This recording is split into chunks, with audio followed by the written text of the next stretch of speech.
So it's fun seeing all the analytics people take a look at projections for this team, that team, stats, whatever. Cynthia Freeland, NFL Network, Mike Clay, ESPN, of course, just crunching the numbers of also everyone over at PFF. But my projections are all about swag.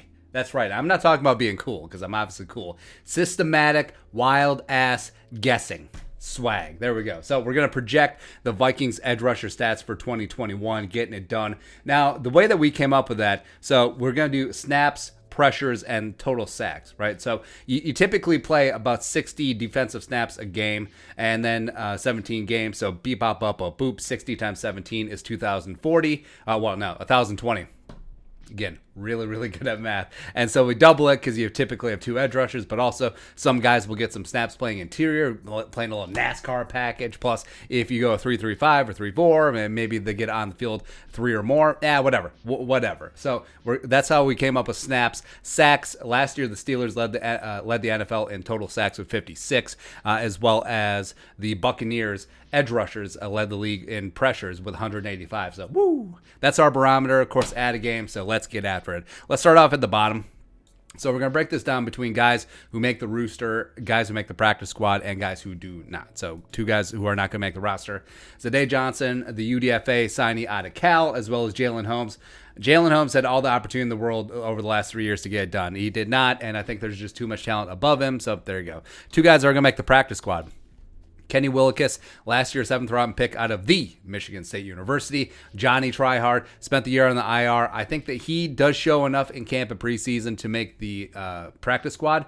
And now, since you can flex, actually, are they bringing up the two guys that you can flex up to the 55-man roster again? I should look into that. But I think that Willekes will get a couple of snaps here or there. Maybe week 17 when the Vikings already have the 1 seed locked up. 10 snaps, 4 pressures, 0.5 sacks.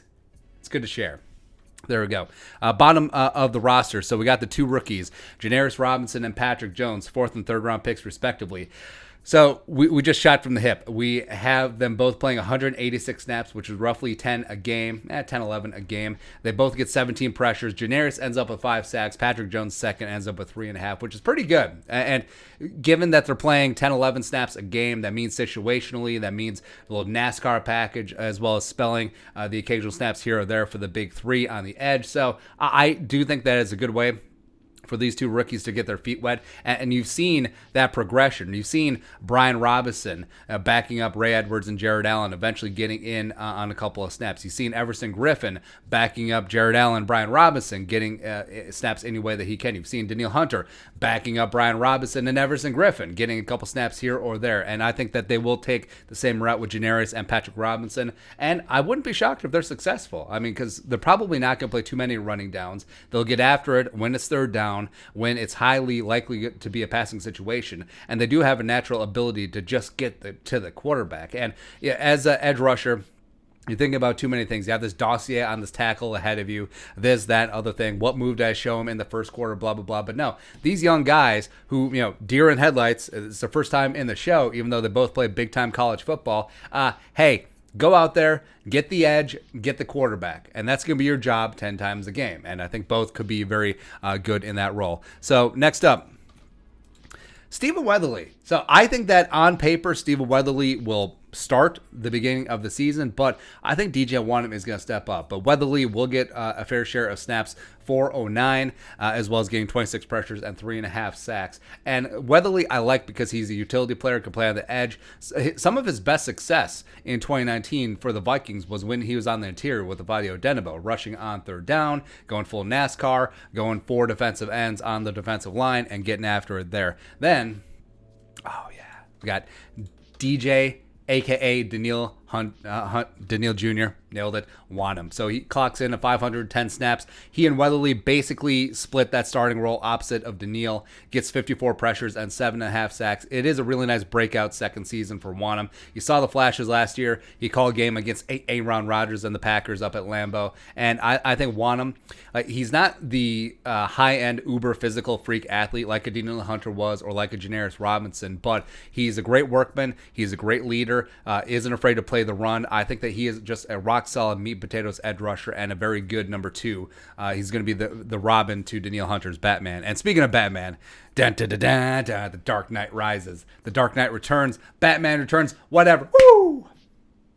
Danielle, the real deal Hunter, 765 snaps, 101 pressures leading the National Football League, and 23 and a half sacks. Got it done in 2021. I love it, man. I love it. So the Vikings edge rusher for totals, they tally up 2,066 snaps, close enough. 219 total pressures, just smashing and leading the league. Danielle Hunter spearheading it, almost taking up half the pressures himself, and 43 and a half sacks off the edge.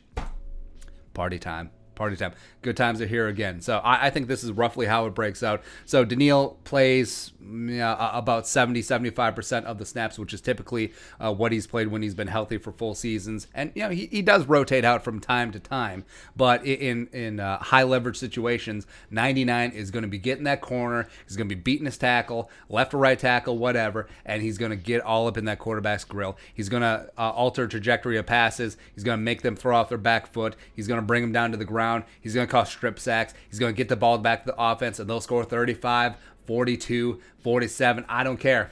I don't care. So I'm fired up. Like the Vikings, Rushmen, come out and play. They're back.